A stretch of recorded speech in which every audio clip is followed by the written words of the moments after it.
இன்ஸ்டண்ட்டாக சீக்கிரமாக ஒரு புளி பேஸ்ட் வந்து ரெடி பண்ணணுமா?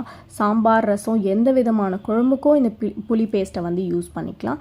நான் இன்றைக்கி வந்து குக்கரில் 1/2 கிலோ அளவுக்கு புளி வந்து எடுத்திருக்கேன். 1/2 கிலோ புளிக்கு 2 டம்ளர் அளவுக்கு தண்ணி வந்து சேர்த்துக்கலாம். புளி வந்து ஃபுல்லாக முழுகணுன்ட்டு இல்லை, ஓரளவுக்கு வந்து முழுகிற மாதிரி இருந்தாலே போதும். இது இப்போ மூடி போட்டு விசில் போட்டுருங்க. 5லேருந்து 6 விசில் வரைக்கும் வச்சு எடுத்துக்கலாம். இப்போ 5லேருந்து 6 விசில் முடிஞ்சிச்சு. இப்போ குக்கர் ஓப்பன் பண்ணி பார்த்துடலாம். புளி வந்து நல்லாவே வந்திருக்கு. இப்போ பேட்சாக வந்து மிக்ஸி ஜாரில் புளியை வந்து சேர்த்துட்டு நல்லா இதை ஃபைன் பேஸ்ட்டாக வந்து நல்லா மிக்ஸ் பண்ணி எடுத்துக்கலாம். இதுக்கு எந்த விதமான தண்ணியும் சேர்க்காமல் நல்லா மிக்ஸிலேயே வந்து நல்லா வந்து பிளெண்ட் பண்ணி எடுத்துக்கோங்க. நான் இப்போ அரைச்சி வச்சுருக்க இந்த பேஸ்ட்டை திருப்பி வந்து குக்கரில் சேர்த்துட்டு மிக்ஸி ஜார் கழுவுன அந்த தண்ணியே சேர்த்துட்டு 2லேருந்து 3 நிமிஷத்துக்கு நல்லா இதை வந்து கொதிக்க விட்டு இறக்கிடலாம். நல்லா கொதிச்சதுக்கப்புறம் ஸ்டவ் ஆஃப் பண்ணிவிட்டு 2 டேபிள் ஸ்பூன் அளவுக்கு கல்லுப்பு போட்டுட்டு நல்லா கலக்கினா புளி பேஸ்ட் ரெடி.